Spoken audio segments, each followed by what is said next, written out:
எனது மகன் கஞ்சா மது போன்ற பழக்கத்தால் பாதிக்கப்பட்டு நிலைகுலைந்து போயிருக்கின்றான் என்று கவலைப்படக்கூடிய பெற்றோர்களா உங்களுக்கான காணொளி தான் இது. எத்தனையோ மருத்துவர்களை பார்த்து விட்டோம், போதை மறுவாழ்வு மையத்தையும் சேர்த்து பார்த்து விட்டோம். அவன் மாறுவது போல் தெரியவில்லை. சொந்தக்காரங்கள்லாம் சொல்கிறார்கள், அவனுக்கு திருமண வயதை எட்டிவிட்டது, கால் கட்டு போட்டால் சரியாகிவிடும், வரக்கூடிய பெண்மணி அவனை திருத்தி எடுத்து விடுவாள் என்று.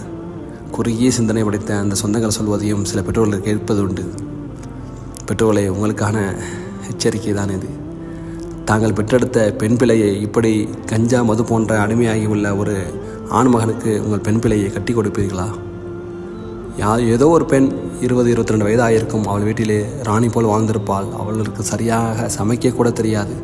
மாமியார் வீட்டுக்கு போனால் எப்படி சமைக்க போகிறோம், எப்படி சமாளிக்க போகிறோன்ற ஒரு ஐயத்திலே இருப்பாள்.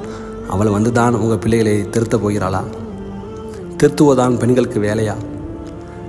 25 வருடம் 26 வருடம் பெற்றெடுத்த பிள்ளையை உங்களால் திருத்த முடியாத, பெற்றோர்களால் திருத்த முடியாத பட்சத்தில் ஏதோ ஒரு பெண்மணி வந்து தான் திருத்துவாள் என்று நீங்கள் சொல்வது ரொம்ப கேலி கூத்தாக இருக்கிறது. தயவுசெய்து உங்கள் மகனை நல்ல மருத்துவர், மீண்டும் நீ அதிகமான முறையில் நெருக்கமாக அறிவுரை செய்து மகனை திருத்தி எடுக்குவதற்கு வழிபாருங்கள். உங்கள் மகன் வாழ்க்கையும் சேர்த்து அந்த பெண் வாழ்க்கையும் கெடுத்து விட வேண்டாம்.